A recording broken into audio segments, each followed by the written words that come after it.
제21대 대통령으로 당선된 이재명 후보가 한국조선업을 다시 한번 국가 핵심 전략 산업으로 재천명하며 대한민국 산업 지형의 큰 변화의 바람을 예고하고 있습니다. 이는 단순한 특정 산업의 부흥을 넘어 기후위기 대응과 디지털 전환, 나아가 국가안보와 미래 에너지 전략까지 아우르는 통합적인 비전이 담겨 있어 조선업계는 전례 없는 기대감을 품고 있습니다. 새 정부는 기술 리더십 확보를 핵심 목표로 삼고 한국 조선업의 새로운 도약을 위한 구체적인 정책 로드맵을 제시했습니다. 기술 초격차 확보 친환경 스마트 선박 시대를 열다. 새 정부 조선 산업 비전의 가장 중요한 부분은 바로 기술 리더십 확보입니다. 탄소 중립 시대가 도래하고 국제해사기구 IMO의 환경 규제가 강화되면서 전 세계 해운 및 조선 시장의 판도가 근본적으로 바뀌고 있습니다. 이러한 변화 속에서 한국조선이 퍼스트 무버로서 시장을 선도하겠다는 확고한 의지가 엿보입니다. 이 당선인은 먼저 LNG 및 전기 추진 선박 기술을 강화하고 수소나 암모니아 같은 친환경 연료와 배터리 기반 추진 선박을 조기에 상용화하며 초격차 원천 기술 개발을 적극 지원하겠다고 밝혔습니다. 친환경 선박은 기존 연료와 함께 발전기, 배터리, 연료전지 등을 사용해 유해물질 배출을 줄이는 하이브리드 형태부터 수소나 암모니아처럼 전혀 배기가스를 배출하지 않는 연료전지, 추진 선박까지 다양하게 발전하고 있습니다. IMO의 온실가스 감축 목표에 대응하기 위한 기술 개발은 이제 선택이 아닌 필수입니다. 이러한 친환경 선박 기술을 먼저 확보하는 국가가 미래 조선 시장을 주도할 것이라는 전망은 이미 현실이 되었으며 새 정부는 이 분야에서 한국 조선의 프리미엄 선박 시장 지배력을 더욱 굳건히 하겠다는 전략입니다. 디지털 전환 디지털 조선소로 생산성과 안전성을 극대화하다.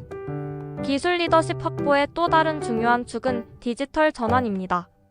새 정부는 조선소 현장 전체에 인공지능 AI, 빅데이터, 로봇 시스템을 적극적으로 도입하여 설계, 조림, 생산 등 모든 공정을 스마트화하고 생산성을 최대로 끌어올리는 동시에 안전성까지 확보하는 디지털 조선소 구축을 조선 혁신 마스터 플랜의 핵심으로 제시했습니다.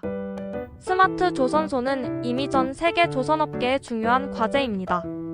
한국의 주요 조선사들도 이미 디지털 전환에 속도를 내고 있으며 HD현대는 디지털 혁신을 통해 조선 해양산업의 패러다임을 바꾸겠다고 밝히기도 했습니다. AI와 빅데이터는 선박 설계 최적화, 생산 과정 예측 및 관리 자재, 재고 관리 등에 활용되어 효율성을 높입니다.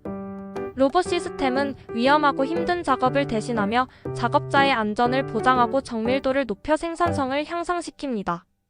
디지털 조선소는 단순히 생산성 향상을 넘어 데이터에 기반한 의사결정을 통해 위험 요소를 줄이고 변화하는 시장 환경에 더 유연하게 대처할 수 있는 기반을 마련합니다. 중소조선사 동반 성장 산업 생태계 강화. 새 정부는 대형 조선사뿐만 아니라 한국 조선산업 생태계의 중요한 부분을 차지하는 중소조선사의 체질 개선에도 힘쓸 계획입니다. 특히 중소조선사의 생존과 직결된 선수금 환급 보증 RG 제도 개선은 업계에서 가장 시급하게 요구하는 사항 중 하나입니다. 이 당선인은 중소조선업 역시 친환경 고부가가치 시장에서 경쟁력을 가질 수 있도록 지원하겠다고 언급하며 대형 조선사와의 동반 성장을 통해 전체 산업의 경쟁력을 강화하겠다는 의지를 보였습니다. 건강한 산업 생태계는 기술 혁신과 시장 변화에 대한 대응력을 높이는 중요한 요소입니다. 국방 및 안보 연계 특수성과 MRO 시장의 부상. 조선업재건 비전은 국방 전략과도 깊이 연결됩니다. 새 정부는 특수선 건조와 군함 MRO, 즉 유지 보수 정비 시장을 다음 세대의 전략 산업으로 육성하겠다는 계획입니다. 특히 미국에서 논의되고 있는 해군 준비태세 보장법 NOSA가 통과될 경우 한국 조선업계가 동맹국 함정 건조와 MRO 기지로 급부상할 가능성이 있습니다. 이는 단순히 경제적인 기회를 넘어 대한민국의 국제적 위상과 안보 협력에도 긍정적인 영향을 미칠 수 있습니다. 방위 산업과 조선업의 시너지를 통해 새로운 성장 동력을 확보하고 국가안보 강화에도 기여하겠다는 전략적 접근입니다. 미래 에너지 및 물류 전략 북극 항로와 해상 풍력. 새 정부는 북극 항로를 국가 전략 항로로 정하고 쇄빙 기술이 적용된 선박과 극지 운항 선박 개발을 지원하여 미래 물류 시장 변화에 미리 대비하겠다는 계획입니다. 기후 변화로 북극 항로의 활용 가능성이 높아짐에 따라 이 항로를 이용하는 선박 건조 기술은 새로운 블루오션으로 떠오르고 있습니다. 나아가 해상 풍력 발전의 성장에 발맞춰 WTIV, 풍력 터빈 설치선, CSOV, 유지 보수 지원선, CLV, 해저, 케이블 설치선 등 풍력 발전에 필요한 전용 선박 시장을 에너지 고속도로로 정의하고 국가 차원의 전략 산업으로 육성하겠다는 구상도 내놓았습니다. 해상 풍력은 재생에너지 확대의 핵심이며 이를 위한 특수 목적 선박 시장은 조선업의 새로운 수요를 만들어내고 있습니다. 에너지 안보와 신재생 에너지 확대라는 국가적 목표를 달성하는데 조선업이 핵심적인 역할을 수행하게 될 것입니다. 도전 과제와 전망. 새 정부의 조선 산업 육성책은 매우 여러 측면을 포함하고 포괄적입니다.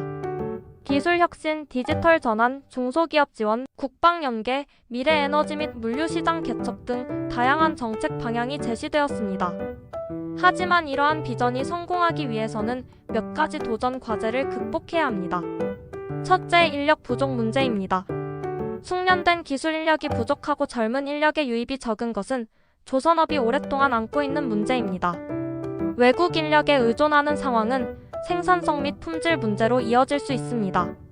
정부와 기업의 적극적인 인력 양성 및 인재 유치 정책이 시급합니다. 둘째, 원가 부담 요인입니다. 선박 건조의 필수적인 후판 가격 상승과 환율 변동성은 조선사의 수익성에 직접적인 영향을 미칩니다. 안정적인 원자재 수급과 환율 변동성 관리가 필요합니다. 셋째, 세계 시장의 불확실성입니다. 이스라엘 팔레스타인 전쟁이나 러시아 우크라이나 전쟁과 같은 지정학적 위험은 해운 시장의 운임 변동성을 키우고 이는 다시 새로운 선박 발주에 영향을 줄 수 있습니다. 국제 정세 변화에 대한 면밀한 분석과 유연한 대응 전략이 요구됩니다. 넷째, 제시된 정책들이 일관성 있게 추진되고 얼마나 빨리 실행될지입니다. 여러 층의 정책 구조가 성공적으로 실행되기 위해서는 정부 부처 간의 긴밀한 협력과 정책 실행의 신속성이 중요합니다. 업계는 제도 개선에 대한 속도전을 요구하고 있으며 정부의 강력한 추진 의지가 필요합니다. 이러한 도전 과제들에도 불구하고 새 정부의 조선업 재건 비전은 대한민국 경제와 산업에 새로운 활력을 불어넣을 잠재력을 가지고 있습니다. 세계 최고 수준의 선박 건조 능력을 바탕으로 친환경 스마트 선박 기술을 선도하고 디지털 전환을 통해 생산성과 경쟁력을 높이며 국방 및 미래 에너지 산업과 연계하여 새로운 시장을 만들어낸다면 한국 조선업은 다시 한번 세계를 선도하는 해양 강국의 위상을 더욱 굳건히 할 수 있을 것입니다. 제시된 정책들이 얼마나 효과적이고 빠르게 실행될지가 앞으로 한국 조선업의 미래를 좌우할 중요한 관건이 될 것입니다. 대한민국 K-조선의 담대한 여정을 기대해 봅니다. 구독, 좋아요 감사합니다.